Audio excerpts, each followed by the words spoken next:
can everyone unmute your microphones and make some noise for Bad Boombox? Let's go. Let's go. Boom, boom, boom, boom. Yes, Go. sir. Vamos. Everyone unmute. Let's Yeah. go.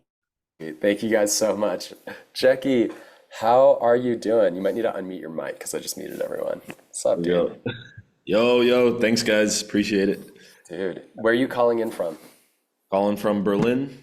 Oh, I've been based here for a little while now, a few years. Used to live in LA, and a couple years ago, that's like how met Justin in the first place. It was through one of these, with the Zooms. So let's go. powerful. Dude, it's so crazy. Dude, and I don't know, I just wanted to check in. So like, dude, you've been touring nonstop. Where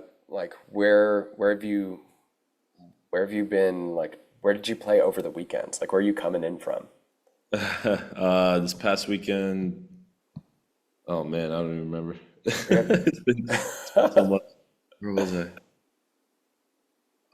Oh yeah, I was in Glasgow, in Scotland, and I was in Bulgaria right before that. That's where I was born, and so it was like a nice, cool little homecoming show, like on the beach, little beach bar.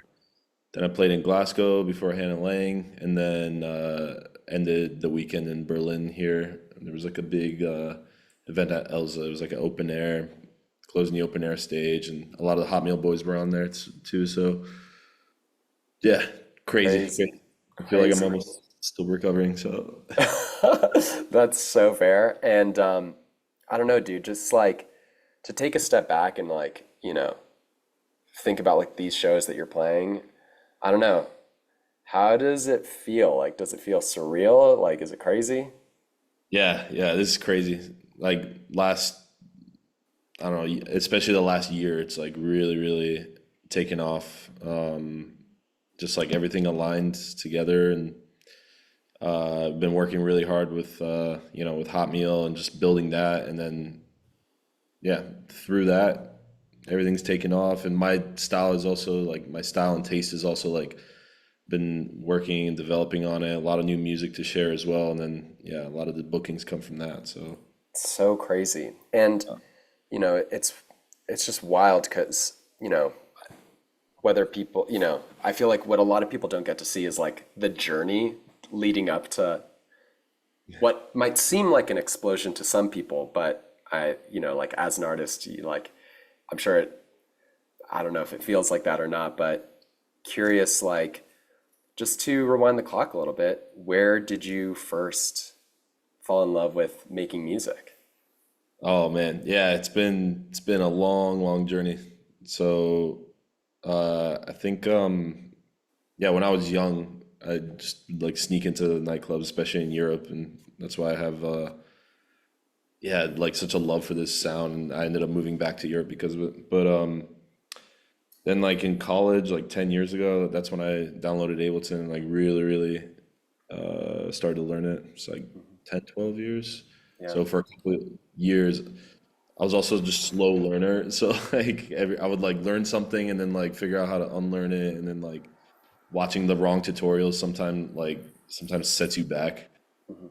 Uh, and so yeah, so it took a few years to kind of get good at a certain kind of style, and then I was in a duo, then a trio, then back to a duo. We were making music for uh, yeah, just kind of like this funk pop duo I was in. We were making music for Netflix at some point, and then just like living in LA, and it like was like itching for something. I really, really wanted to like take it to the next level, but like kept getting so frustrated. It was like it's such a frustrating process. Like when you're like right at the cusp of it. And most artists, now that I've been around it for so long, a lot of artists like quit right before like things get good. And that's what happened to me. I like it was like 2017. I was like, I'm done. I quit. I like deleted Ableton. And Damn. then yeah, I was so mad.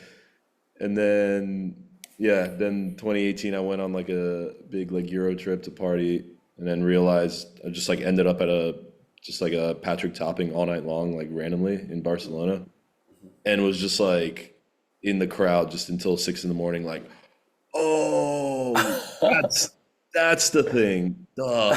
And started it back up, and then yeah, a couple years of working on that sound and experimenting with different things, and yeah, eventually after it was during COVID and a little after COVID, like things started to really shape up, and the sound was developing, and I think like right then there's like a turning point where you just all of a sudden like a lot of things come in just because you like stuck through like the really hard part. 100%. And just quick question for you. I mean, that moment of 2017, you delete Ableton. Can you paint the picture? Because like I Yeah. think like it's such a trip, right? To like hear an artist who's doing such amazing things like yourself to literally like have that moment of like literally pulling the plug on everything. What did that moment look like? It was well, I was in a duo, and yeah, we were just with it's my boy Alex. Some of you guys probably see he's killing it now too, by the way. He goes by Izzy Perry. He's on TikTok. Does like a lot of like really cool 80s music. And we had this like sound and we really wanted to push this kind of this kind of sound back then, but it just like wasn't we were like either aligning with the wrong people in LA or just like couldn't like figure out how to like promote it and how to get something going. Like we were both good at social media even back then. Like do all our little posts, but like connecting with an audience is obviously the hardest part. And it was just like it just kind of felt like we're just throwing and throwing into the dark and just nothing coming out of it. And then it was like a couple years of that. And yeah, just at one point I was like, you know what, it's not paying the bills. I was like overworked with my other job too. I was doing like graphic design, and that was like the thing that was keeping me afloat. I was like, all right, maybe I should focus on this a little bit, and then yeah, and then just music just went. Yeah, so it's super interesting because I feel like one, this is like my perception of your artistic journey. Like you described this like project that you had with with a good friend who's obviously super talented because he's, doing great things now. And you had a very specific vision of what you wanted your project to be. And Yeah, I feel like I love the moment of you reconnecting with the love by going to Europe and like experiencing amazing music in person and just like being energized from that place of like, yo, this music is awesome. I feel like when I think about your journey since I met you, I feel like, I think we first connected when you were still exploring more of the like 120s BPM groovy house music stuff.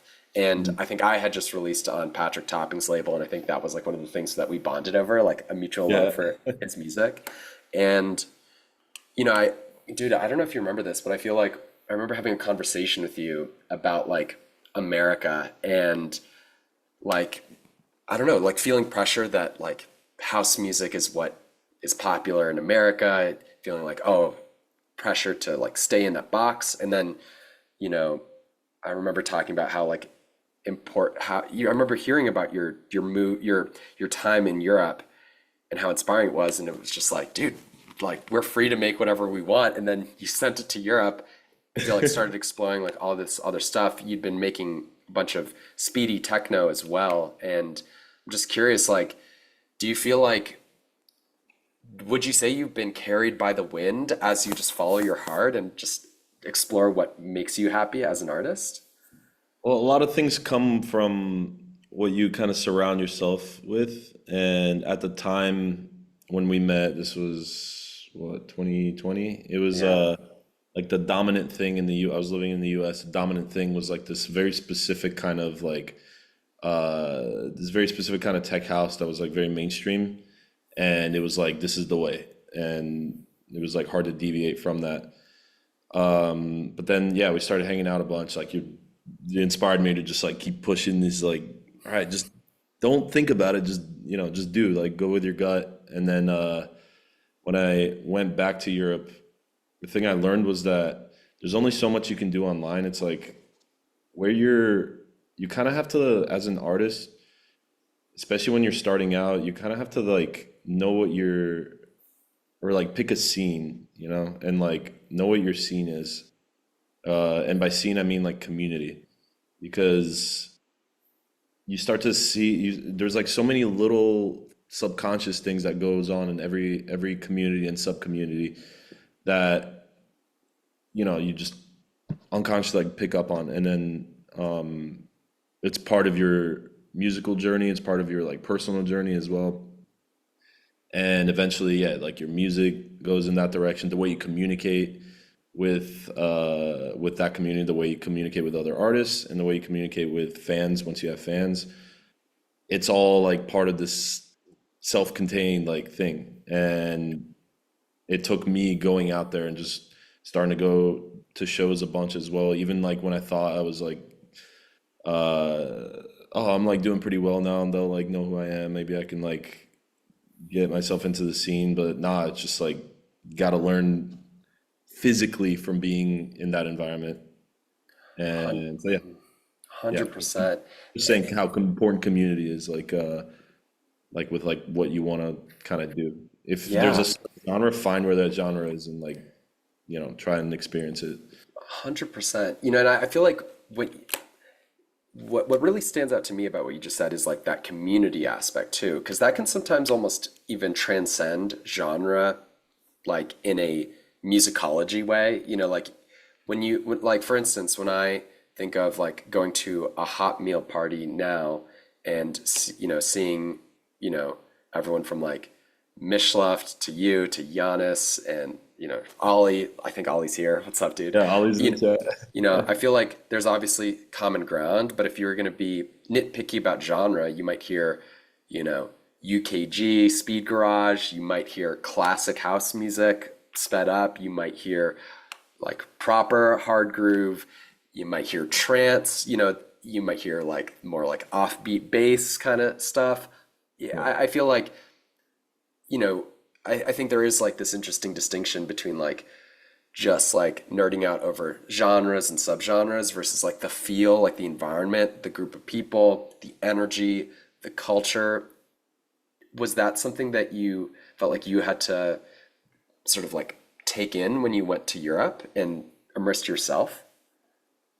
Yeah, yeah, yeah, you nailed it. It was it's not exactly to clarify, it wasn't like a specific sound that like, you're assigned to this house and you have to like do that exactly. It's more like the people you want to like surround yourself with and what they like, and obviously tastes change over years, and or even day to day. Like sometimes you wake up, you're in a disco mood. Next day you wake up, you're in like a more like hard groove techno mood. Mhm. But it comes down to the people and like the way that which influences how like the parties go and how the events go, and then which feeds back into the music because like the music is built for the events, Yeah, and it's like this like self-feeding cycle. So it's like good to see it physically and like explore it. 100%.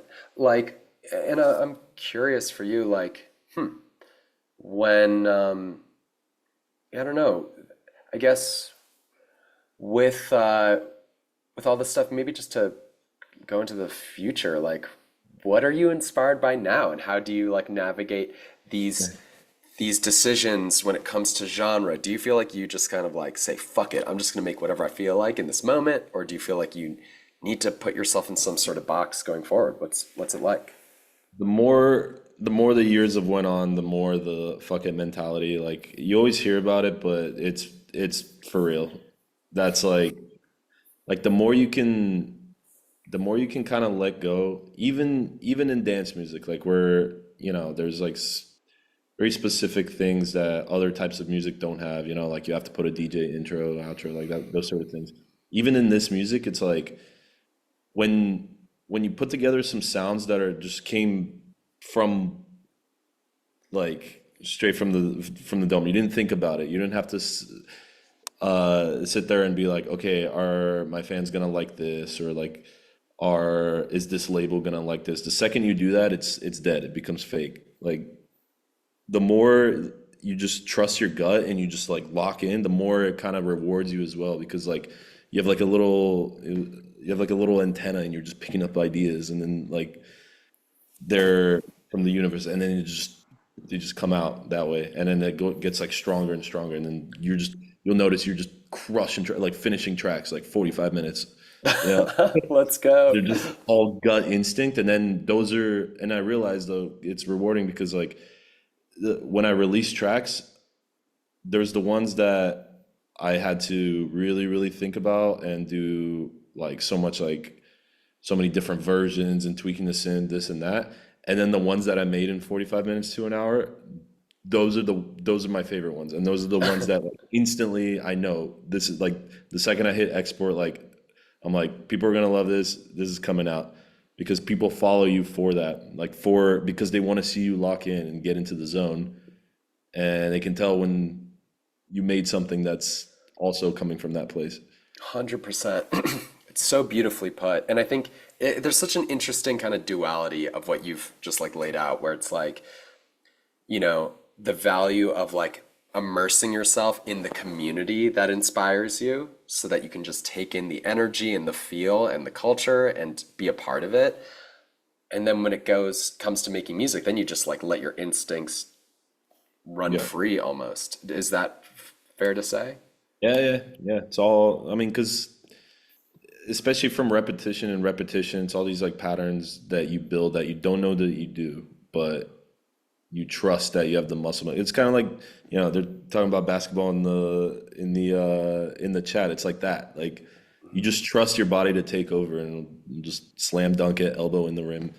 Like 100%. same with music. You just Slash the NBA fan might be Miha's Never Be Alone crew, but okay, all right. I'm just quickly. but I just I see like think basketball emojis. I'm just yes, no, but I think sports are also something that exists. No, I'm kidding.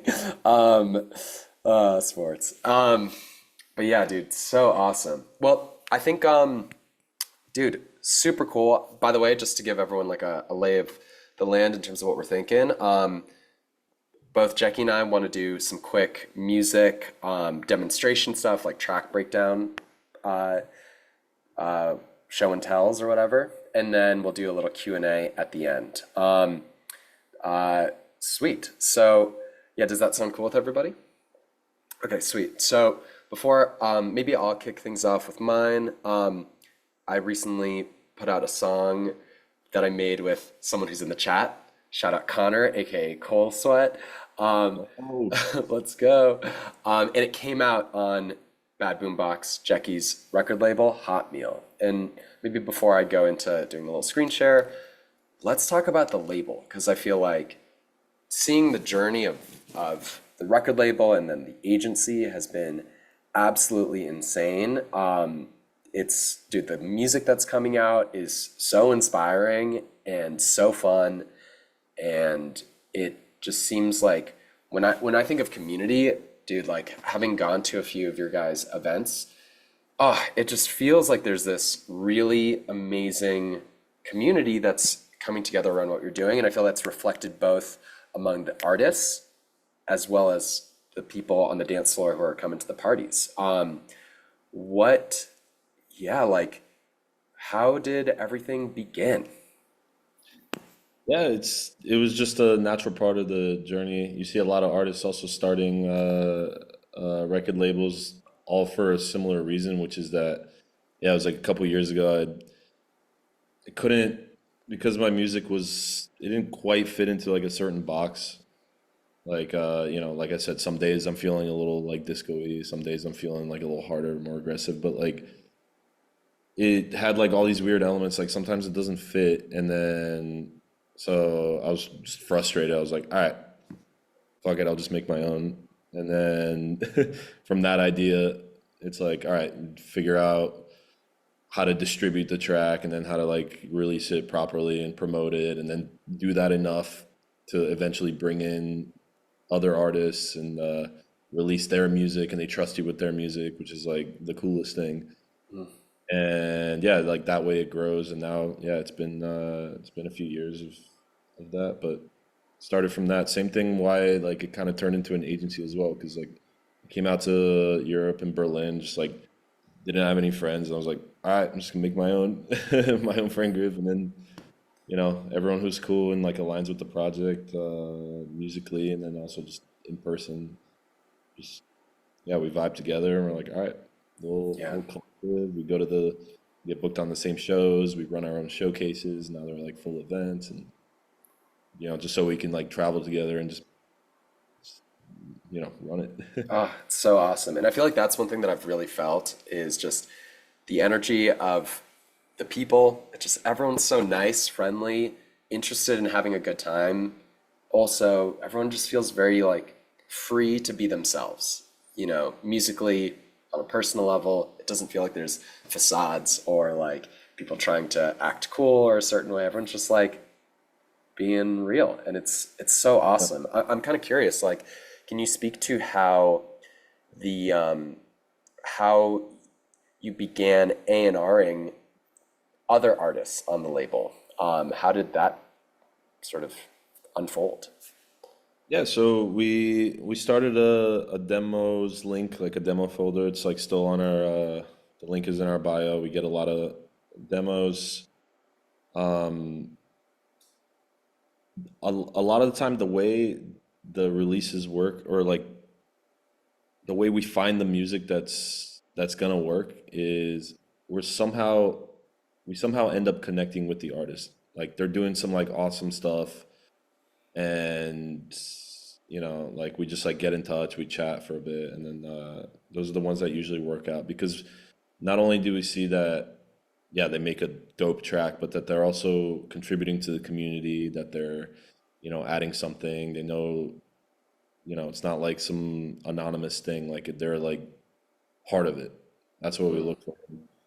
Just to dispel the myths that yeah, labels look at like your socials or whatever, like it's not, they look at it, it's not about the social numbers, it's not about the likes and all that you get. It's about, they're just checking that you're like contributing to a community basically. And through that, usually like with everyone we've released so far, like we've heard about them. Like it was only a few times it's happened where like someone sends a demo through the demo link that was just so mind blowing that like we're like, okay, let's straight up just call them and help them like work on the project, because we're like, yo, you got something crazy, like you need to, let's like get you out in the world. But 100%. And I think this all goes back to like scene slash community, because, I feel like there's so much context, I guess, that goes into dance music stuff. In terms of, you mentioned a big part of this is like when you start seeing people's names pop up within that community. I guess for you, are there any record labels that you're a fan of where you feel like you're like discovering new artists or just like finding awesome tracks for your sets? yeah. Lately I've been rinsing a lot of stuff from Transition, who also does like TNT. They're like Australian slash British, but yeah, a lot of Australian vibes within Hot Meal actually. Obviously, Club Heartbroken. They're also here, Berlin-based, good friends, putting out awesome stuff. Um, Besides Fantastic Voyage, obviously, like Hey, always checking in with you guys. let's Uh, go. and yeah, mostly a lot. Well, the stuff that I play is like I love getting like a promo or something that like someone has just finished, like before it's even on a label. Once it's out on a label, like for me at least, it's like I I'm like, if it's like a really banging track, I'm like, okay, everyone already has this one, everyone's rinsing it. So, but yeah, or like just half the set is like my own music, but I'm trying to think. Slash, I assume like even just like finding stuff through SoundCloud, is that a big part of your digging process? Yeah, because you follow like fellow artists and your friends, and especially when they do like that little free download thing, it auto follows them. So then when they repost stuff, and yeah, sometimes also SoundCloud's algorithm is actually really good. Like when it like recommends you stuff. The other thing is love going through Bandcamp, like just clicking on a random little thumbnail of like who bought like a certain track I like. Hmm. And sometimes I'll just start that when I'm digging. Like I'll just think off the top of my head, like, okay, what's a track I really like right now? And then just click on a random name, see what they bought, and then there's so many gems in there. You can just spend all day digging through that. 100%. I love doing that. It's so Yeah. satisfying.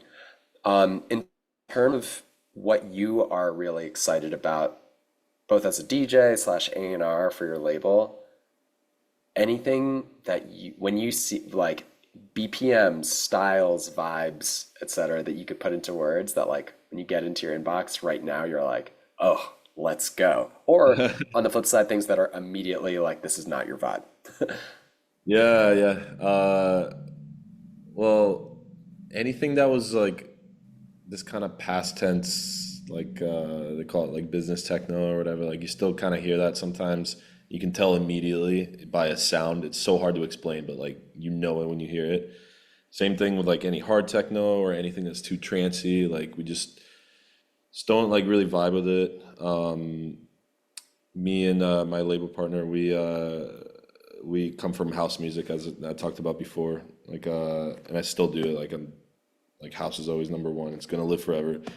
Anything that's house inspired, like you can tell, it's all these things have like a groove, even at a faster BPM. Like we'll get stuff at like 150, 155 BPM, but it still has this kind of groove, this like swing. It's um yeah, it just makes you like we do a little hum test to see if we remember the melody, and we do a little dance test where we like get up and see if we want to like move around, try to break it a little bit, like 10 seconds, and it's like, all right, done. And we know very, very fast.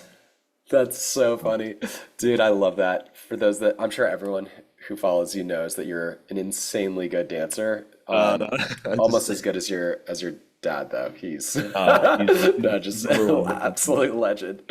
Dude, you will definitely get there. It's crazy. Dude, unreal. Okay, sweet. Well, I think on that note, I feel like very very cool to hear. I think one thing that I just think is interesting, you know, that I've experienced as an artist who sends demos to labels, I feel like often there can be a latency or like a lag or a discrepancy between the music that is currently coming out on the label and the stuff that the label is really excited about and interested in. Yep. And I don't know, I just really appreciate you sharing kind of what you're feeling in this moment because, yeah, I don't know. I think at the end of the day, as an artist, like the only approach that you really can rely on is just making the music that you are excited by and that you enjoy making, that you have fun making, and sending it to people because you might not be able to predict what inspiration someone is channeling. And I feel like to hear Jackie mention, for instance, like the harder techno stuff is not what he's looking for. It's like you could have the best hard techno song and it might not be the right fit for Hot Meal, but maybe Sarah Landry starts playing it and that doesn't mean, I think it's really important to be yourself, put yourself out there, and then not take rejection as a sort of statement on the value or quality of your music because it's just like people have their own tastes and it's very, very subjective. Is that fair to say, Jackie? Yeah, yeah. Just to add to it, it's like if you kind of remember that, like when you send stuff to labels, like unless it's like a massive, massive label, in which case like they have like algorithms and stuff like that that predict trends and analytics. But like like a normal label, like us or like Fantastic Voyage, that is run by artists and fans of music. You have to remember that they are fans of music, and music is so, so subjective. One thing that we can kind of hear is what I was talking about earlier, when like it kind of sounds like you made it with your gut instinct. Like it's always like really easy to tell, but very hard to describe. And then the other thing is that, yeah, it's like just because like we personally don't feel like as connected to it doesn't mean it's not good. You just have to, you know, like send it to as much as possible because at the end of the day, it's your asset, it's your music, and you can do whatever you want with it. And if the other thing too, if like it doesn't get picked up, like after a little while of you sending it out, like put it out yourself, 100%. That's such good advice. Crazy. So yeah, I mean, I think on that note, here just to check in with people, give me a thumbs up if any of this was helpful or resonates. Cool. Awesome. Sweet. We will have time for Q&A. I'm sure people will have lots of questions. But I love, on the note of going with your gut, maybe that's like a good segue. I'll tell the story of how Connor, Cold Sweat, and I made the song. Connor, how are you doing, dude? Yo, I'm living out here in LA. It's been a good ass day. How are you? Let's go. I'm doing great. Doing great. The story, cool if I tell everyone the story behind the song? Yeah, man, go for it. It's a good one. Let's go. So fun. So, back in February, I'd never actually done this before, but I had sort of like this crazy like music making like retreat with where the idea was kind of like to have like an in-person sort of like learning experience and get a bunch of amazing people together and just like let's make some music. And one of the things, I had never done anything like this before, but I was like, one of the things that I feel like would be cute would be to like break the ice with like have everyone do a drum circle. And I was like, that was just like a very quirky idea that I had. And then I Googled how to lead a drum circle, and here I'm doing it right now. And I wonder if I can find the video, but this is like the night before. I Google this and let's see if it shows up. Yes, I think it's this one. Here, by the way, give me a thumbs up if my audio is working. The video in the flesh. 4, 3, 2, 1. Hi, I'm Christine Stevens. I'm Summer Law. And they just keep on doing this like, Play a lot of things I had on here. yeah, they keep on like, Practice. they do the thing where it's like 1, 2, back to the groove. Let me see if I can find it. And then back. Okay, but they do like a full explanation. Let's see. See, wait for it. 4, 3, 2, 1, and stop. 1, 2, back to the groove. So I was like, okay, I don't know if I really learned how to lead a drum circle from this video. And instead, we did something really funny where like all 12 of us who were there, we did like a 12-person Ableton bridge thing where we all like linked our computers. I wonder if I can find a video of it. I should have looked this up in advance. I don't know, is it here maybe? No. Give me one more second. If I can try to find it. But anyways, we were just like making music. Like we did a drum circle with like our computers. It was very cute. But after doing that and skipping the proper drum circle concept, the whole theme for like the weekend was I wanted to facilitate collaboration because I feel like collaborating is one of my favorite things in music. And, you know, with so many great artists together in the same spot, I was like, we gotta make some music together. And I asked the crew, I was like, I want to talk about how to collaborate.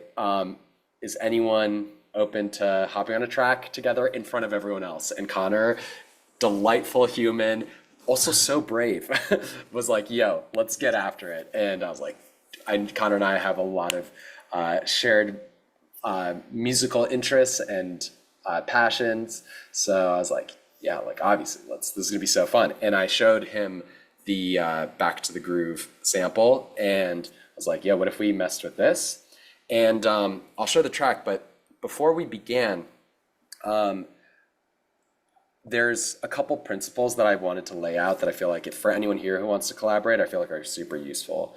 I feel like the single biggest one, if you're gonna take one thing away, I feel like is open-mindedness, being open to seeing what the other person does, and seeing where it takes things. I think especially if you're collaborating with someone in real time, you need to be open, especially because maybe they have an idea, but it takes them some time to flesh it out, and there's some patience that's required, but you just need to be open and curious, because so many great songs, even when you're working by yourself, you might start a song as like a really intense banger, and then you find a vocal that all of a sudden makes the song want to be more of like a beautiful kind of like emotive song. And I feel like songs can have a life of their own, and I feel like whether you're making a song by yourself or with someone else, if you're too focused on like forcing the song to be something specific, I feel like you have a chance of ruining the fun, but even more like important, I feel like you run the risk of ruining the experience. And I think when you're collaborating, when you're working on music by yourself, I think the more that you can focus on having an enjoyable experience, I think that's actually a really great thing to prioritize, because then you're never wasting time. If you're having fun, if you're open, fucking around. Oh, like, what if I did this? Like, sure, let's see what happens. That sort of energy, I just feel like yields great results. And I think that's what intuition kind of can look like, when you're just following your gut. And, it's interesting because when it came down to making the song with Connor, one of the first ideas that Connor had was to sample DJ Dion, who I am a humongous fan of. And it's so crazy because like we were doing this song in front of everyone, and he had this idea, I think you said it out loud. You're like, work it. And I was like, I know exactly what you mean. And I never would have thought of that ever for this track. And then in the first immediate reaction that I had was like, oh my gosh, like sampling DJ Dion, like he had passed away I think maybe I would say like 6 months prior. And, for those that don't know, he's just such a legend, and his influence on dance music is crazy. But the idea of like sampling him, I was like, my gut reaction was like, oh man, we'll never be able to release this song. That was my gut reaction. And that idea, that's not like an artistic feeling. That's like what I would like to say is like the inner manager being like, oh, we're not going to be able to even put this song out into the world, kid. It's like the adult speaking. And then that thought, that feeling came up, and I was like immediately like, no, let's give this a shot. And, I didn't say anything, but I was like, okay, let's do it. And then Connor threw the vocal in, and it was awesome. And we just had fun making the rest of the track. And it's crazy. Send it to Jackie, and, we ended up getting to clear that vocal. I've never, I never would have expected to like clear a sample. And, we spoke to the people who run DJ Dion's estate, and they liked the idea of having his name on the track, which I think for both Connor and I is like a huge honor, like insane thing. And for the song to then just be properly released on Jackie's label, which is just so crazy. It's just insane. So I feel like, you just never know. And I feel like there's always this dance of having to be open to the unknowns when you collaborate, and I think Connor, when you helped write the bass line, I think like you chose a synth patch, and I was like, a synth patch that I would never have chosen. And, I feel like this kind of lends itself to why I feel like collaborating is so fun, because there's so many times where the other person does things that you would never do. And those things for me often become my favorite parts of the song, because they're the things that are beautiful that like were not even in my realm of like possibility. Like, I don't know. I think there's just something so cool about that. And I hope that, and at the very least, like I don't know, it was just so much fun to like mess around, see where the song took us. And yeah, Connor, did you have fun making it? Man, I feel like that experience is the epitome of just like going where you will. It was so fun. 100%.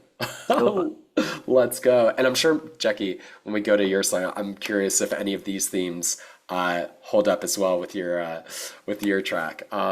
I wouldn't be surprised if so. All right, and I'll do a super quick track breakdown. Honestly, the story I think is like the most interesting part because the song itself is really, really simple, and I could probably get through it in just like a few minutes. And we can circle back for Q&A afterwards, but here's the song.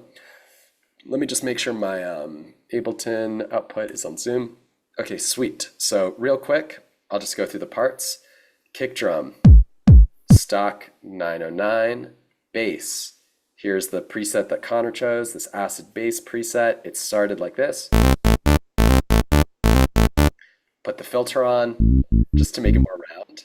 Super simple. There's no other processing. This, I guess we were messing around to find out which key it felt best in. It was maybe the notes were a little just too high, so it wasn't really hitting the low frequencies. This is actually something that's worth talking about. You can't really tell by looking at the key that much, but here there's some peaks. They're kind of like in the like lower mids versus the bass, but when you pitched it down, it just feels like fuller. And sometimes having your bass notes too high, it stops being a bass. If it's too low, it'll be a fart. So you just kind of find the sweet spot. You could also do that, but just by playing with the actual notes themselves. So that's that. What else? So that's the low end. Everything is in a subs group with a limiter on it, just to help fatten the kick and bass. Super simple pattern. Then there's a 909, hat and clap. Then there is the drum circle sample, which has the vocals, but it also has a bunch of drums.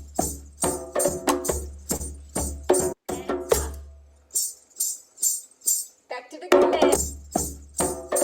Cool, so that's one loop. And then I think also the vocals are really quiet compared to the drums in that YouTube recording. So we used like La AI vocal isolator stuff to get the vocals by themselves. 4, 3, 2, 1, up. 1, 2, back to the loop. Cool. So just to make the vocals louder. In terms of the processing on the drums, there's some crazy EQ. I don't know why why this is done like this. I guess, yeah, it just works though. It was like very bassy, and so I guess we shelved out those frequencies, and then that frequency might have been a little like resonant, so kind of notched it out. Here it looks like there was probably some other sound. There was like that resonant frequency, so isolated that just to try to take away as much unnecessary space from this loop so that we could have other stuff. Then little Vengeance house loop. And then there's this track is muted. That's just a redundant thing. And then there's the DJ Dion vocal. The intro, I'm a big fan of this, like having like a repeated vocal, but then doing volume automation. We did it within the clip.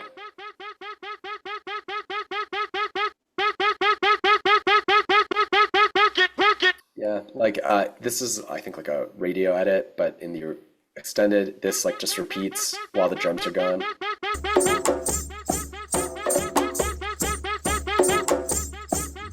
It just feels like it's swelling. It's kind of nice, and it took like 2 seconds to do. Really simple. And that's the whole track. I guess there's some crash cymbals and maybe some like drum fills with the 909. Oh, and then at one point we dragged this random sample in. It's too funky in here, It just plays randomly, and it's just like, why not? So yeah, that's the whole track. And a big part of it is obviously just playing with the back to the groove sample. I think this can be the case. Like when you find a sample, often you can have like a nice loop that's your kick, bass, and drums, something like this. But what gives you the song structure can often be your kick and bass coming in and out, but then also the mid-range elements developing. So the mid-range elements, there's several. There's the DJ Dion vocal. And you can see that it comes in and out, sometimes plays more consistently, sometimes there's more space. Then there is the, what's it called? The back to the groove vocal, which has a few different variations and little fills. All right, I'll try it. And shake that. You can see there's a bunch of these vocals while the DJ Dion vocal's out. There's this random vocal when the DJ Dion vocal's out, and then you're just playing with the different pieces coming in and out. And then one other mid-range idea that I feel like really helps carry the song is a drum sound. It's just a cowbell, but cowbell like really hits in the mid-range. So to me, this is like, the DJ Dion vocal stops and the cowbell comes in here. 2, 1, up. 1, 2, back to the groove. And then there's some moments where it's like, Right, I'll try it. some call and response between the cowbell and the, Right, I'll try it. I'm just, at this point, we're just playing with the different mid-range elements, having them come in and out, building tension in different ways, but just really riding the loop. And it's pretty simple. And then the part that is always on people's minds is the mastering, which there's just a limiter. This is like a little visualizer plugin that I like to use when making music, but just a limiter. And I think we did get the track remastered, but I think this was like the self-master that Jackie probably first started playing. And that is it. I still play that version. What'd you say? I still play that master version. I haven't done the official master yet. Let's go. I love that, dude. Yeah, for those that put a pedestal on mastering, could be just the stock Ableton limiter.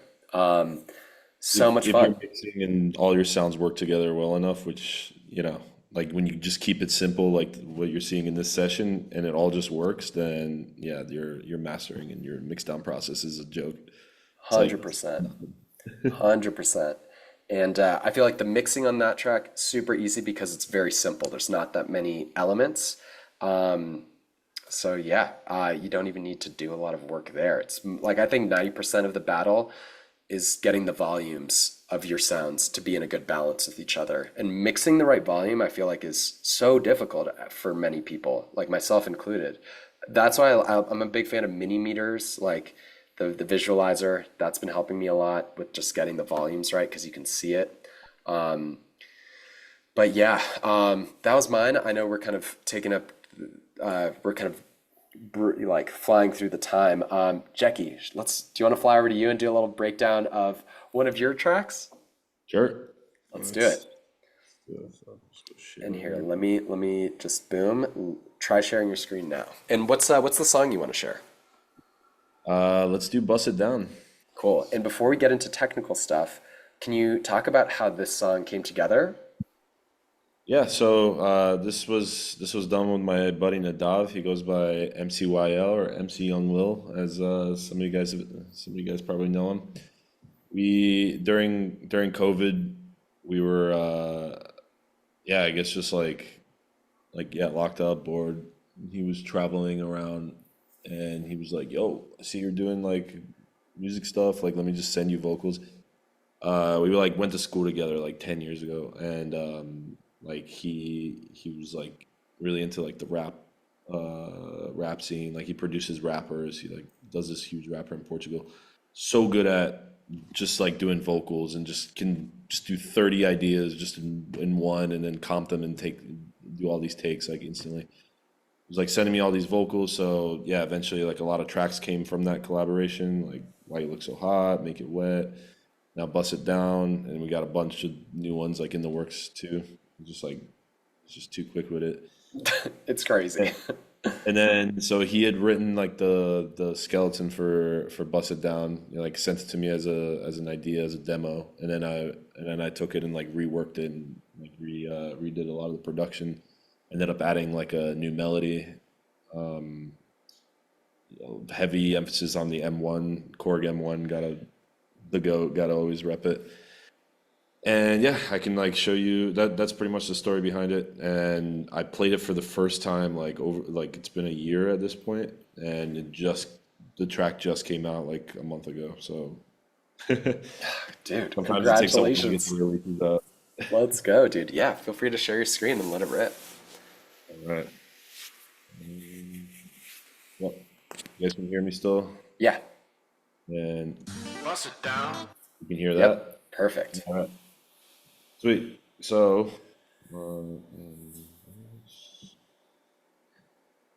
it looks it's a little more complicated than the last track, but it's it's actually very simple. It just has like a lot of layers. Yeah, hold on a second. Boom. There we go. It's just because like a lot of these layers are just like little effects things, or like sometimes I like to double up something just so I can see it visually. I'm very visual sometimes. But here's the track. Bust it down. Yeah, bust it down. Work it in the middle, then you work it to the ground. Bust it down. Yeah, bust it down. Work it in the middle, then you work it to the ground. One. You should down. You should down. You should down. You should down. You should down. You should down. Bust it down, yeah, yeah, bust it down, yeah. Work it in the middle, then you work it to the ground. Bust it down, yeah, yeah, bust it down, bust it. Work it in the middle, then you work it to the ground. So still has this kind of like G house kind of feeling. I'm also very heavily inspired by DJ Dion, so is Nadav. So a lot of it comes from that. We put together this like the beat was very like simple. It's at 154, which is like pretty fast already. So I just knew I had to keep it super simple. And I'm one to overcomplicate things, so this was actually like very hard for me. And but that's all it is. Baseline is just one note, just alternating here.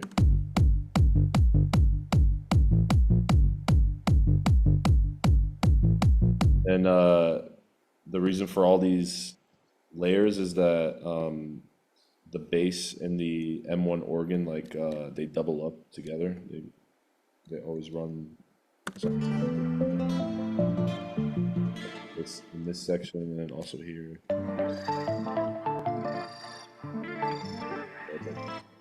And like a lot of these layers are a lot of little ear candies, and I have them grouped up. I also do a similar thing as Justin here, where I group my kick and bass together and slap a limiter on it. This one is also just like a default Ableton limiter. It's the color limiter, and it just kind of, I feel like it like glues them together a little more, and that way you could just, the processing can be so minimal. It's just the M1 bass sound here that's like really filtered and just a little bit compressed. And just for good measure, the best form of sidechain, this is the sidechain I use.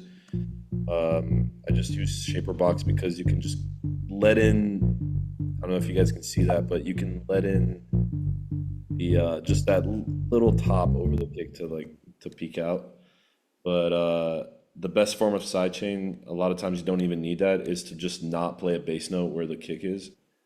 And then up until I got Shaper Box, which didn't really need, I used to just manually draw it into, I would just like take an EQ and then Draw automation.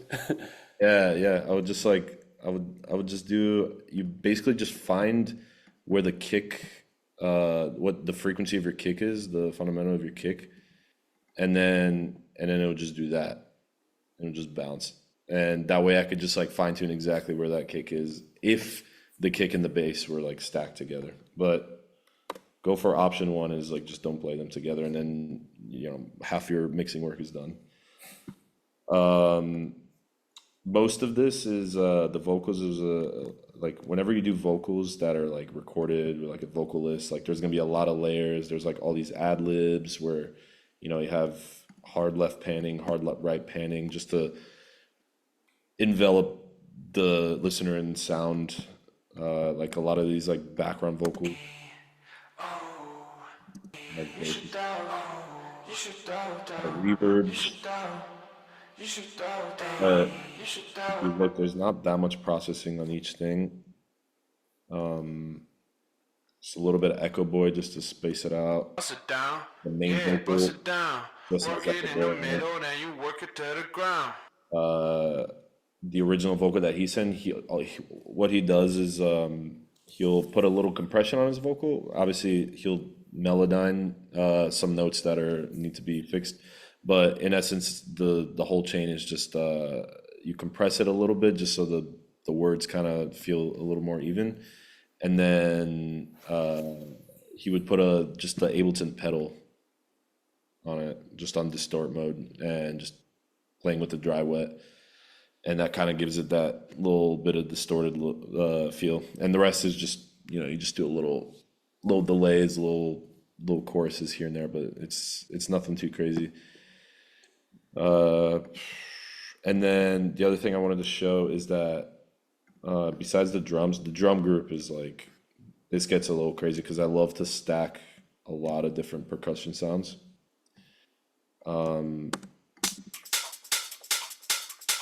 It's mostly 909, but a lot of the stuff is just taken from loops. Clap has its own group usually because I like to compress them a little together or clip them, and all the drums kind of work together with just pick good sample packs. The thing that I do a lot is not here. Oh, maybe because these were printed. If you take a loop, some of you guys already know this, but if you take a loop and in warp mode, you set it to beats, and then you do it on this mode, and then you bring it down, it makes it super tight. And that way you carve out all the space in the track. And the tighter your drums too, like think like Skrillex, for example, like just like the smallest little snares and like little hits, it just makes for all the space, and you can do so much more with like your production. Then all the drums, I group them together, and I put a little drum bus. This is overkill, but it's just because I have, pro tip here, I save a lot of my like just as Ableton racks, like little chains. Like I have like a mastering chain, for example, and then like if I wanted to like distort drums, or I just have my regular drum bus is this, a little bit of reverb, because then when it goes into the compressor, or it goes into the decapitator first, then into a compressor, when it goes into those, the reverb kind of helps them swell a little bit so that they can get glued together really well. It's got 2 compressors on it. I take the low end out and a little bit of soothe, because this one needed it. Usually I try to avoid it because it kind of makes the drums a little tinny, but it's just like this preset. And then very important at the end, I always clip them, and I use this clipper because I just like that. It gives me this little readout. But all a clipper really does is, so once your drums and everything are even, and I use a clipper on every one of these groups, not just the drums, but the drums would be the most important, because like whenever 2 sounds stack, right, you have the waveforms, when they overlap, when they're like going the same way, they double up, and sometimes it causes this peak that you don't really hear. Like let's say like 2 or 3 hi-hats like stack on like a certain frequency, it creates a peak.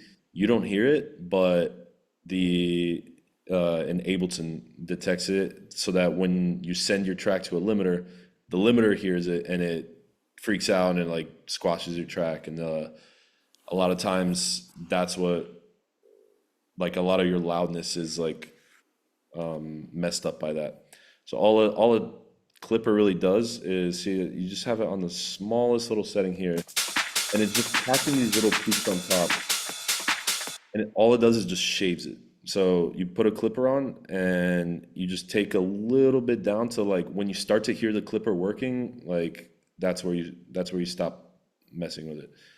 And that way you know that it's inaudibly just like shaving off the top, so that it doesn't affect your limiter and doesn't affect your compressor, so it doesn't trigger anything that you don't want it to trigger.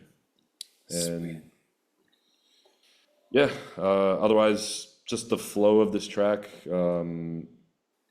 it's super simple. It goes arrangement wise way more important than the mixing, but it starts with the hook, so it's like written a little, not quite like a dance track, a little more like a pop track. Starts with the hook, goes into a drop, then a little breakdown, back into a second type of drop that like doesn't have the vocals. It just has like a more kind of like extended B section bass line.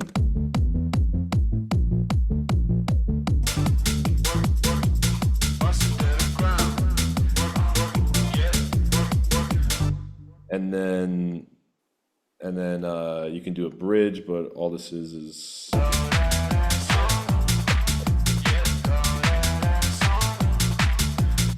and then after that it just repeats like it's kind of like classical music, so not allegro form, just the recapitulation. This goes back to the beginning, so it repeats the hook, repeats the first drop, but in like a more simple way. Bust it down, yeah, bust it down, work it in the middle. Besides, you're seeing all these stacks, but all it is kick, M1 bass, and the vocal. So that part just slams, especially when like you hear it live, like on a PA system, it just thunders through the through the thing, and like, yeah, a lot of times that's what I'm looking for. And yeah, and then just kind of smooth little outro and easy peasy. Crazy. So crazy. Yeah, dude. Jackie, you're dude, just huge fan of your productions. Like, I feel like you have such a you're able to get such a massive sound in your tracks, and it's really cool to see you kind of like open the hood, all the hard work that goes into getting these tracks like feel good. I'm kind of curious, just to put this in context, because earlier in this call you talked about the songs that take you 45 minutes or an hour type thing. How far do you think this song got in the first like 45 minutes or hour of you working on it? This was one of them. Like, I did the full beat and arrangement and everything in less than an hour. Like, I knew right when he sent it, and I isolated just his vocal. I'm like, oh, this feels like just doing like two bass notes type of track, like doom doom doom doom doom doom doom doom. And I'm like, all right, just. And then I did the full like arrangement like just on that, and then the rest, and then I went in and like added some drums and whatever. So it was like 95% done in less than an hour. And then after that was like the last 5% was like just like when you're writing stuff in the more pop music way, like you have to like pay attention to like little transition, like the transitions and like the little effects and swooshes that go like to bridge certain sections together. Those are like little things that we ironed out like after, I'll be already playing it. But the first time, like just the raw arrangement, that was already good enough to play, and I played it out that weekend without Let's little go. transitions and things. So yeah, Unreal. That's definitely so, iconic.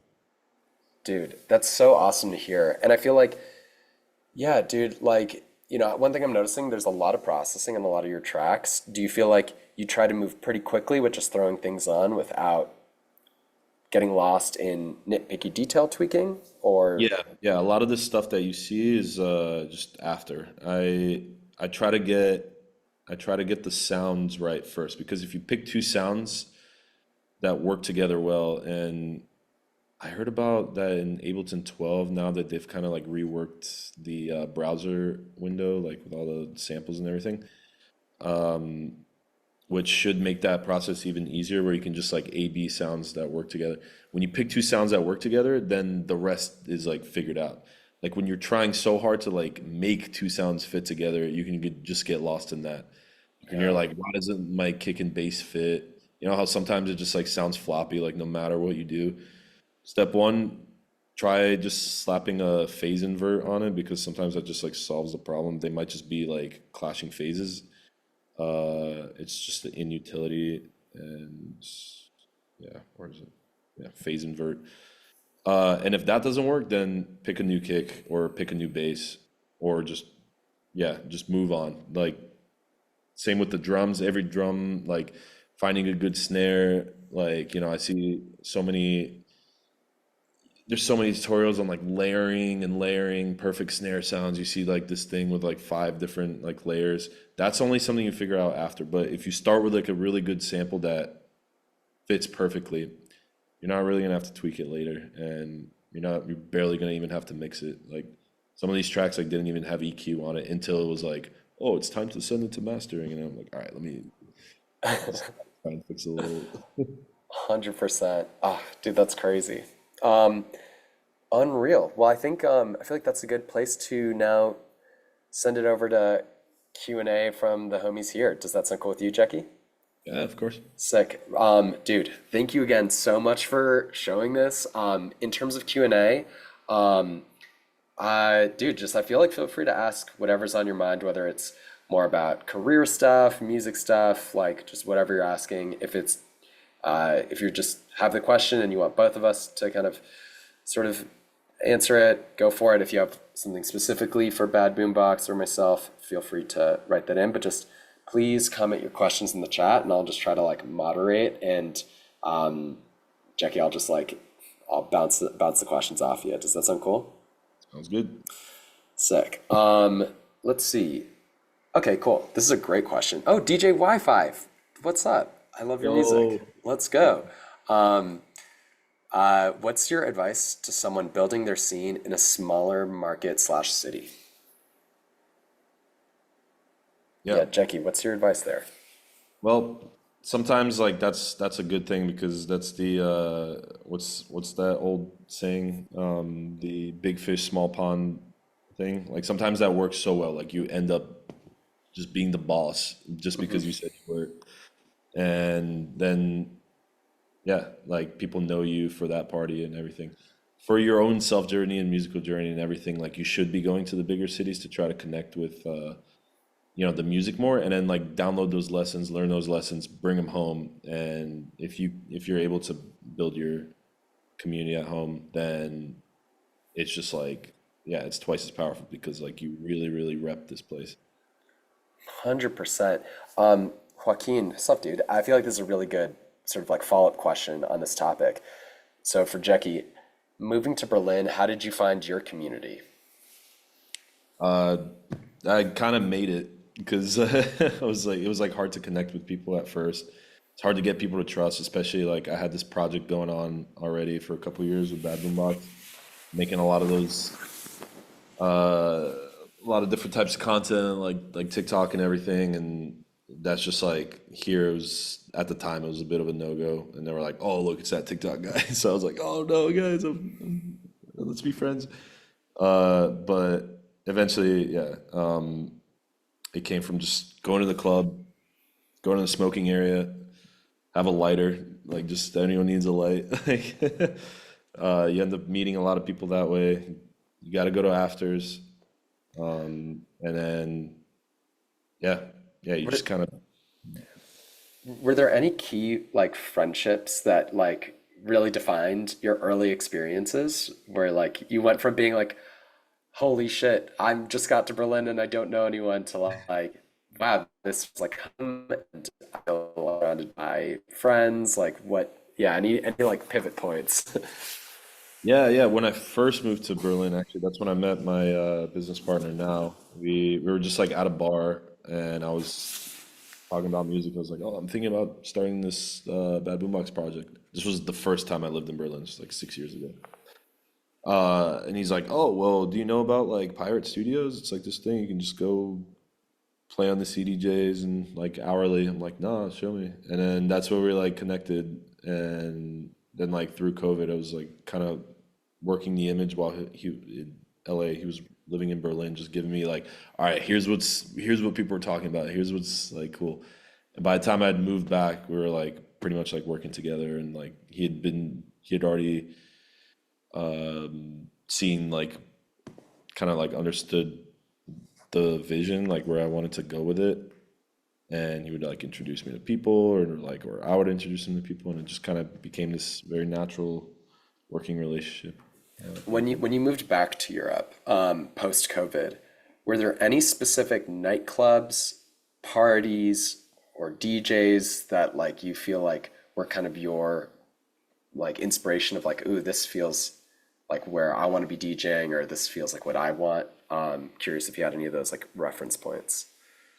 Yeah, so the music right after COVID, it changed so rapidly. It was like during COVID and a little bit after, there was like this like hard techno thing going on. Everyone was wearing like their, techno gloves, and like everything was very dark and scary, and like, and it very quickly, like after the first year of lockdown being over, they like everyone kind of was like, okay, that's enough of that. Let's get back to the groove.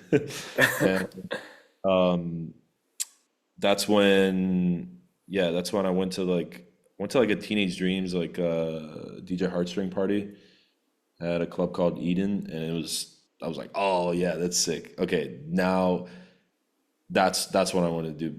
Before that, there was like the satanic stuff going on. There's the very quickly like the heartstring sound was like just took over the city. And if you've been to Berlin like 2-3 years ago and you go now, it's like completely different city. It's like the energy is like completely new and refreshed, and so I knew I wanted to kind of align myself with that community and like meet all those guys, and then like we end up doing a lot of shows together and travel together with that crew. And See, I think this is so cool and interesting because I feel like when I think of just your guys' original music, I feel like DJ Heartstring versus what you do. I feel like there's shared inspiration, but I feel like it's so different. And I think but I feel like if you're on the dance floor at either of your guys' parties, I feel like there is this there's an energy of just like, you don't need to wear all black. You don't need to be super serious. The music is still like fresh and kind of like, I don't know, maybe like slightly forward thinking, perhaps, like just, it doesn't feel, it feels like both of you are doing, or all of you are doing really cool things. But yeah, like the vibe, So just being there, going to a party that you really loved and just being like, this energy feels really cool. I feel like, that was like a big part of it? yeah, it's that's where like there is like some confusion in that, like because there's so many like intertwined parts in music. But basically, like if you think about like from a business standpoint, like once you're like releasing the music, then you got to put your business hat on. And then same thing with like events, and then like when you go out to other people's events as well, you think about what, like really really visualize the person that you want to like, that is going to these parties or that's buying your music. Visualize it, like the more specific you can get, the better. Like what are they wearing, what time do they wake up, like little things like that, and you create a mental image of like this kind of person. And that's where what you were saying, there's like a difference between my music, Hot Meals music, and like DJ Heartstring. But that person that like we have both visualized is like happens to be the same person. The same person that goes to a Teenage Dreams party will come to like a Hot Meal party, and things like that. And that's that goes for every music community, and even beyond music too. 100%. And what I think is so beautiful, this ties back to what you were talking about at the very beginning. I think when you went to Teenage Dream and felt the magic, the energy, I'm sure you were just inspired by that vibe. And then, I feel like then it's not necessarily some like calculated like business strategy, but like you get back in the studio and you're expressing yourself or DJing in a way that's like, you know, as humans, when we experience art that speaks to us, whether it's a song or seeing a performance, like it gets into our DNA and our intuition and then comes out when we just like create. Is that fair to say? Like, is that what you? Yeah. The more you're around it, the more you're just making these decisions subconsciously, and it goes through your music as well. Crazy. All right, dude, really, really interesting. How do you expand your presence in a scene beyond your local one when you can't necessarily move to Berlin? It's always just a case by case basis. You just find the people. It always comes down to people. You find the people that you want to connect with, and you find how to connect them together, and how the music will facilitate that. And yeah, it'll make itself. You just gotta put in the work, you know. And one thing, just to give everyone some peace of mind, at the very end, we'll also drop, or maybe just do it now, just so we don't forget.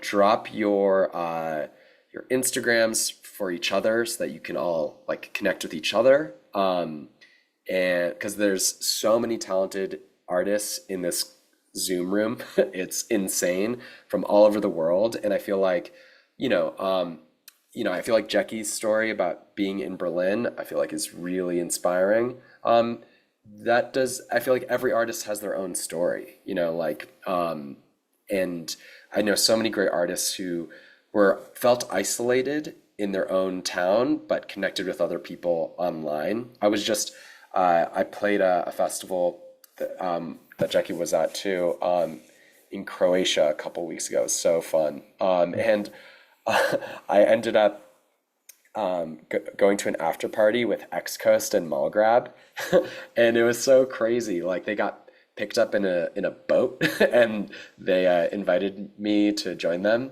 And so the three of us and my girlfriend were like on this boat, like a speedboat, but like in the middle of the night going to an after party. It was like it sounds like a dream. But I asked them like, how did you guys meet? And they were like, oh, just through the internet. We didn't meet for years. And Malgrab is from Serbia. I'm sorry, X Coast is from Serbia and Malgrab's from Australia.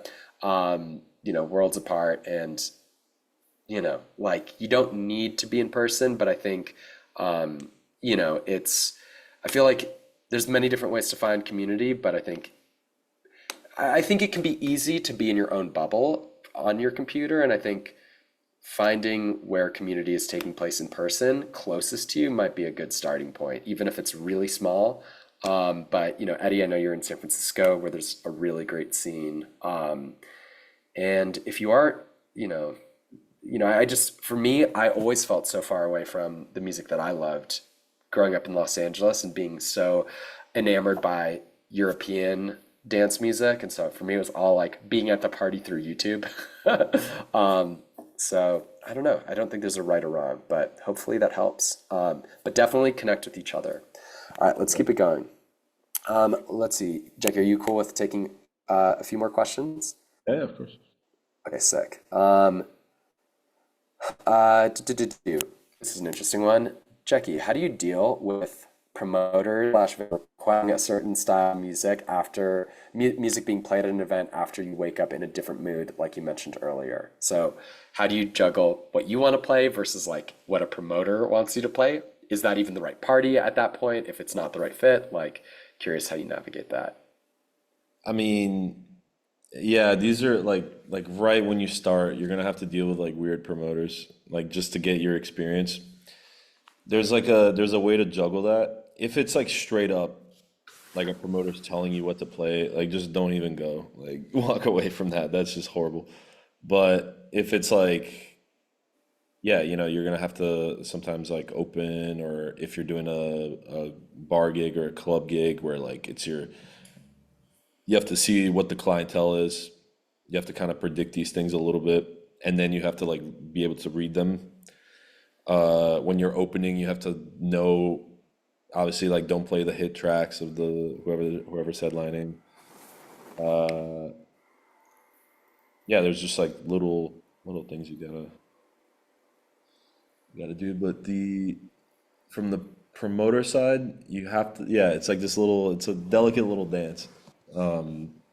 Because eventually, like you'll be doing what they're doing if you want, but yeah, you just gotta navigate it like a little bit careful, but don't be afraid to. You're an artist as well, and like speak your mind and all that other stuff. 100%. I feel like, especially just to piggyback off that, I feel like if you're making music, that can help set the tone for what you will end up DJing.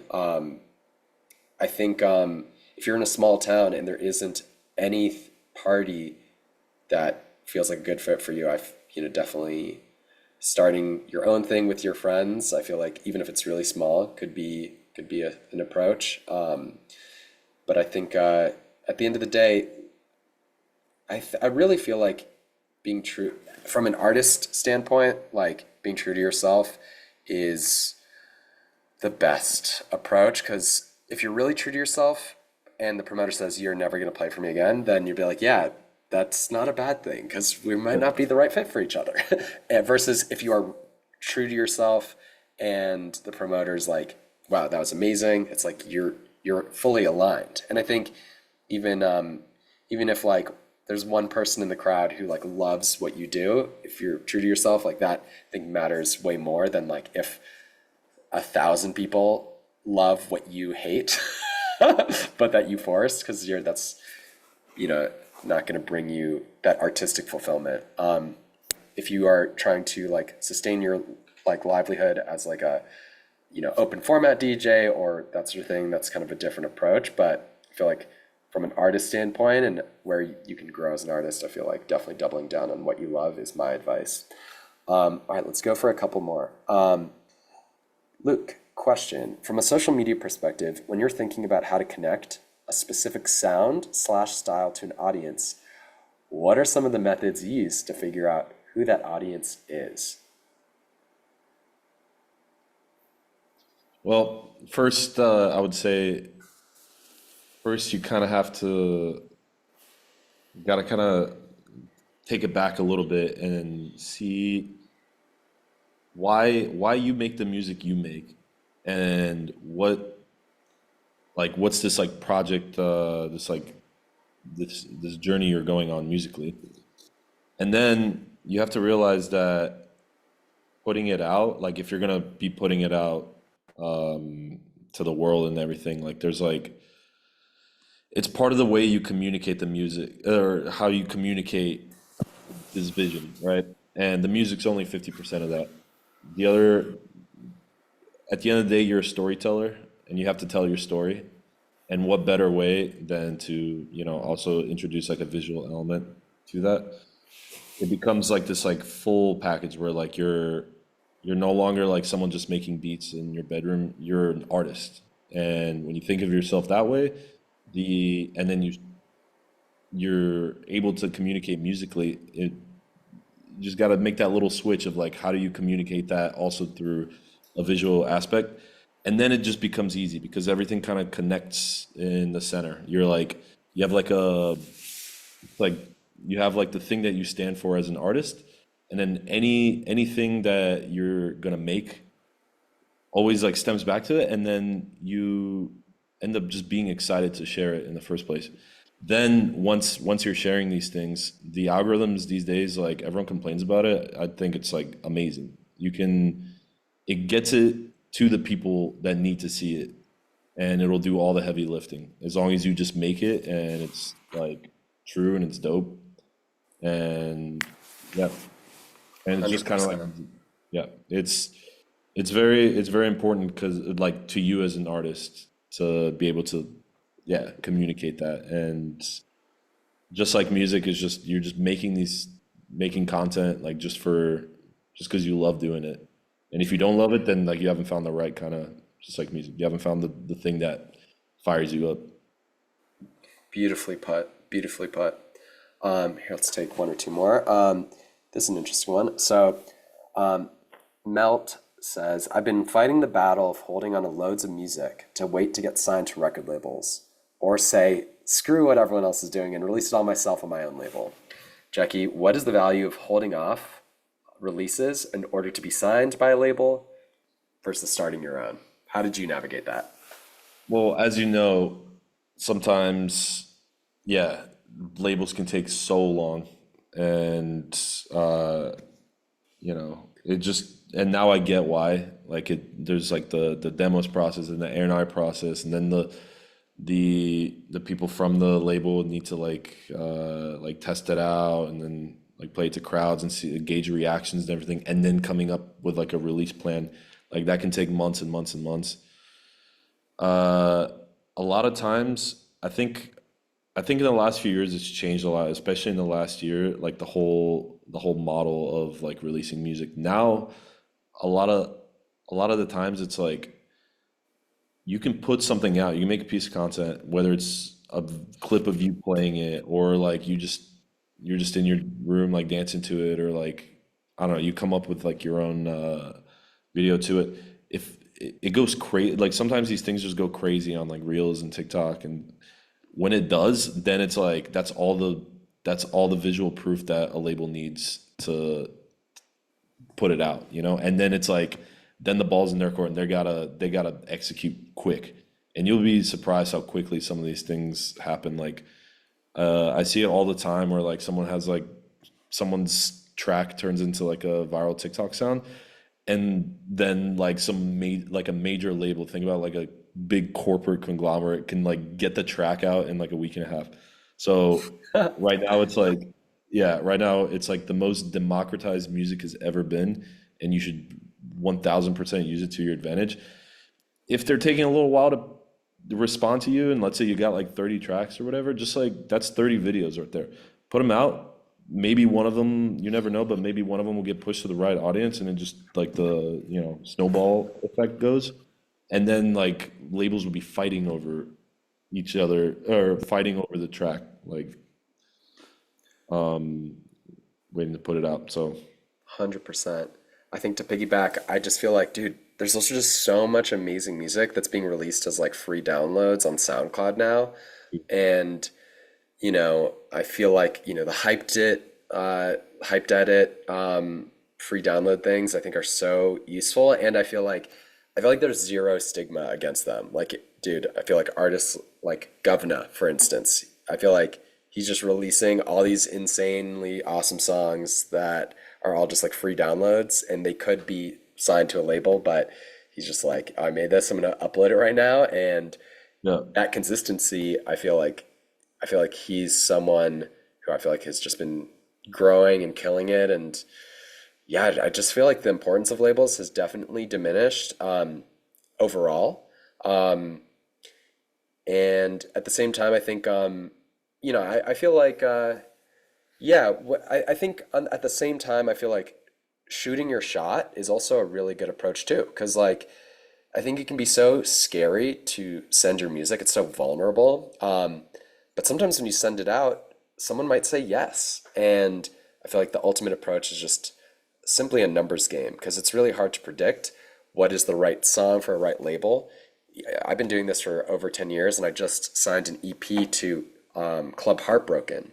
And the second track on the EP is like a 150 BPM, like speed garage banger. It's kind of funny, like I was really inspired by like Joy Orbison. And that is not what I think of at all for Club Heartbroken. But I just sent them like a folder of songs, and that was the one they picked. So it's like, you just can't predict how this works. Oh, and also that speed garage line that I talked about, I had been making music with some dubstep producers in the US just for fun, and these guys Levity, and I used a dubstep sound that they had made and used it in this track, and it's like whoop whoop whoop whoop, and that's what Club Heartbroken wants. So it doesn't make any sense on paper. The only way that things like that can start to happen is like if you're too analytical and scientific about sending this track to the perfect label, I think it's just too difficult to predict. So shooting your shot, and even if someone doesn't say yes, you might like they might have taken the time to listen, and you could send them more demos in the future potentially. And I just think even if it's a small label, you might be able to like start building awareness around what you're doing in places outside of your town and outside of your friend group and social circle. So I think putting yourself out there is the main challenge, and you just have to be courageous and just do it fearlessly and shoot your shot. That is my advice. Does that resonate with you, Jackie? Yeah, absolutely. But when you do send one to a demos to labels, like just know that like you have to be familiar with their project and like what they're doing, Yeah. and that's like a big thing. They can tell, they know when like you just when it's like a mass send, like Yeah. when you're like truly a fan of the label or connected to it in some way, like It's true. and then the rest of it is just, yeah, everyone has like a personal music taste and personal mood. Like you can never predict it, but you just gotta. 100%. 100%. Let's see. Maybe let's do like one or two more. Is that chill? Yeah, there was. Can I answer one really quickly? There was one Yeah. that was just posted. Absolutely, dude. Go for it. It has to do with setting time constraints and putting a certain time cap on projects. We recently did that in a hotel room in Amsterdam. Yes. Dude, I just like peer pressured Jackie into making a track together. It was like there was a day party that was like huge at Intercell in Amsterdam, and then Jackie was like, "I'm going back to my hotel, like I'm hungry," and I was like, "Oh, dude, I haven't eaten dinner. Do you want to grab a bite together?" And he's like, "Sure." And then I'm in Jackie's hotel room, I and have to yeah, I what'd you have to say? play. Yeah, it was like that. Like we knew that I had to go back to the club at a certain point to play the like after. So there was like a small window to like get food, right? And Jackie, Jackie, like we order some like room service, and I'm like, dude, so when do you have to leave? And he's like, I don't know, 45 minutes, an hour. I was like, should we just like fuck around and make a track real quick? And we made a song that he then opened his set with. Yeah. So fun. That was Just crazy. quickly like, oh, Uber's on its way. By the way, the food never came. No, it did. It did. We were eating while we ate, while we made the music. It did. It just came late. Remember this what happened. I did Postmates. That never came. Yeah, that Even took after too we long. left, and we had to do room service as well. So that's what happened. Damn. And then yeah, we were just like right up until the last second. We were like putting the limiter like on the master. I'm trying to like upload it to my record box like as the Uber's like pulling up, but that's how. But those kinds of like physical time constraints. The point being is that like if you can't do it with just like a timer on your phone, sometimes that's good. Then give yourself like some physical thing, like be like, oh shit, like I have to go to work or have to go to the gym or something at like a specific hour. Right before that, try to just boot up Ableton and be like, what can I do in just like a few minutes, and you'll be surprised. Like sometimes like your brain just puts together cool ideas that when you didn't have a time constraint and there's like just too many options, and your brain goes elsewhere. 100%. And when you have that time constraint, you don't have time to like get lost on Yeah, mixing. perfecting random details that might not even matter. You just have to say, fuck it, good enough, let's keep on Yeah, moving. And I feel like that keeps you in your intuition versus in your head. Dude, I'm so glad you saw that question. yeah. Dude, should we go to Dr. Greco? I see his hand is up. Oh yeah, How you doing, dude? Let's see. Boom. Hello.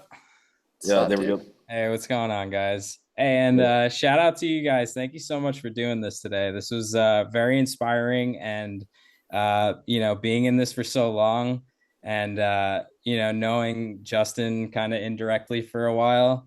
It's really awesome to see this kind of community come together in so many different ways. And thank you guys for doing this. Of course, Um, dude. yeah, and shout out to all the creators and all the producers. Never stop, just keep Oh going. yeah. 100%. But yeah, this has been super inspiring, especially being in the United States, and we're a little late to the party sometimes. And I've always enjoyed kind of pushing the boundaries out here. Where do you see the music going now? Because we've, already introduced this new sound. It's really catching wind. And I'm just interested in kind of where you guys see this going from here. Like, where's the future? 100%. Jackie, what you think?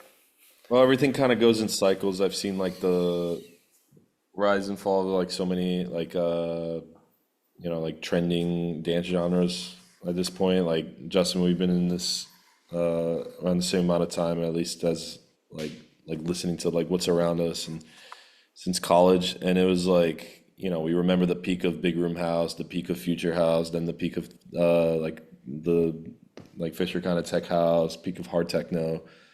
Everything kind of like goes in waves and troughs, but like it's so hard to predict the trends. It's more important to just like the people that matter most are the people that like your music and your fans and everything. And you do it for yourself, which indirectly does it for them as well. And it's the great Venn diagram of life, like what you like and what they like, and that like little sliver in the middle. The smaller that sliver is, the better. That's the sweet spot, and that's where you always stay in.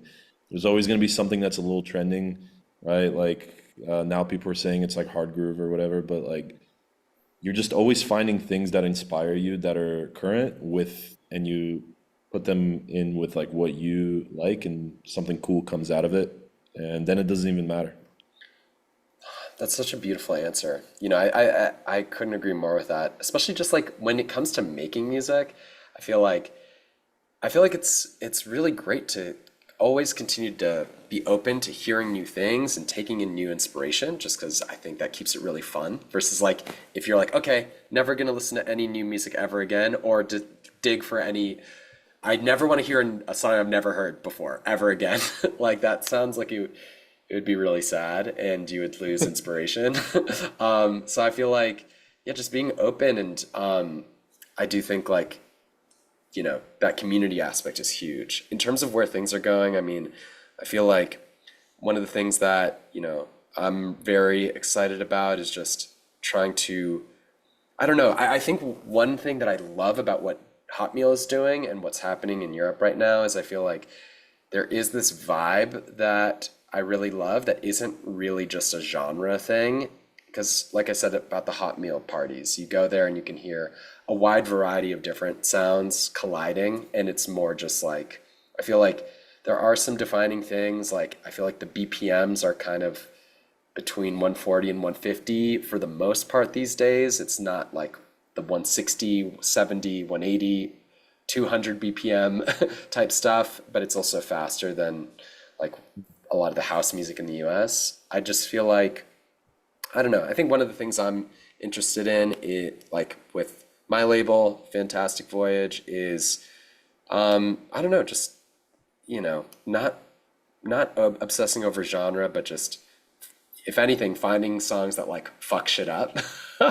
And I'm sure Jackie feels the same with Hot Meal. And I think like, I don't know, I think certain defining qualities that make a song work in the context of what like Jackie and Hot Meal are doing, where I feel like this is something I've gone to Europe a couple times in the past few months, and first time since COVID, been on the dance floors there, and it feels like the way people dance and the groove is slightly different than it is in the US, where I feel like you need this sort of like locomotive, like, sort of momentum in your music where, like you just want to keep on bouncing. My friend, Danny, who goes by Gustin, I feel like he's always talking about the bounce that people do in Berlin.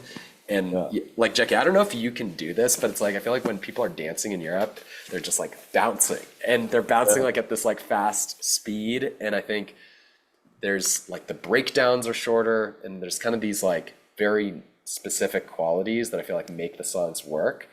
But just like percussion and the bass lines having that groove. I feel like Have to groove is be the name of the game. hypnotic for it to last, and like that's why those sessions last like many hours. And I think it's a cultural thing. 100%. 100%. Danny Finding especially. bravery in your uniqueness, I feel, just being brave enough to be different. And I feel like that's what usually catches people's ears. Yeah, and 100%. hearts, you know? 100%. And yeah, I think all art, there is it's the tightrope between taking in the inspiration, like fine tuning your intuition, and then when it comes to making the song, letting go, and then seeing where your heart takes you. So, but yeah, I think at the end of the day though, I feel like it's all about what makes you happy, what energizes you, and I feel like that is all that matters, because like music is about expressing yourself authentically, and I feel like it's as simple as that, really. But I think on that note, let's can we all make some noise for Bad Boombox for taking the time to speak with us today? Let's go. Let's go, So hot awesome. meal. Thank you. Yeah, thank you guys so much. And one last thing that I think would be really cool. Can you all comment in the chat what's something that you want to take with you before, like that you don't want to forget? Something that you heard today, a little, yeah, just a takeaway, that something that's gonna stick with you that you want to keep in mind. Let's see what people say. Stock limiter, BB's master chain. To trust my gut with intuition, my thing. Limiter on the subchain. Understand clipping.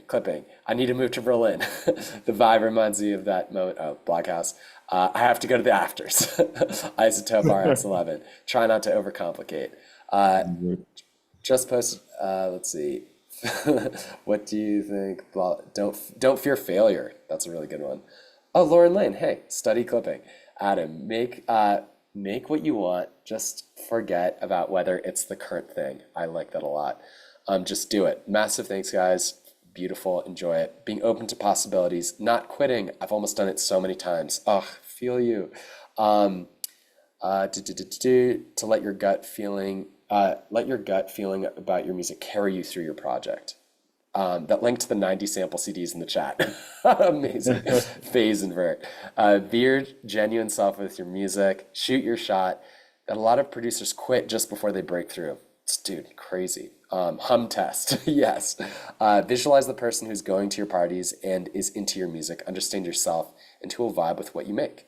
Open-mindedness during collaboration, and focus on what makes you happy / energizes me. Beautiful. Alrighty, guys. Thank you all so much. Hope you had fun. I hope to do this again soon. Please feel free to keep in touch. Feel free to message me. I try to check my messages. Sometimes things fall through the cracks.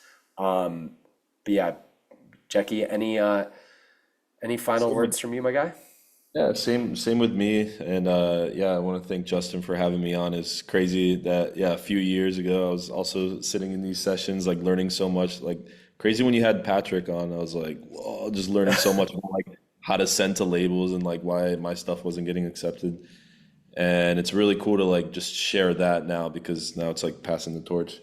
And then for you guys, everyone that's here, I see so many familiar faces. And I think with a lot of you guys, like we already know each other via DM, but have never met in person. But everyone else, feel free to DM me. Like I'll see if I see it.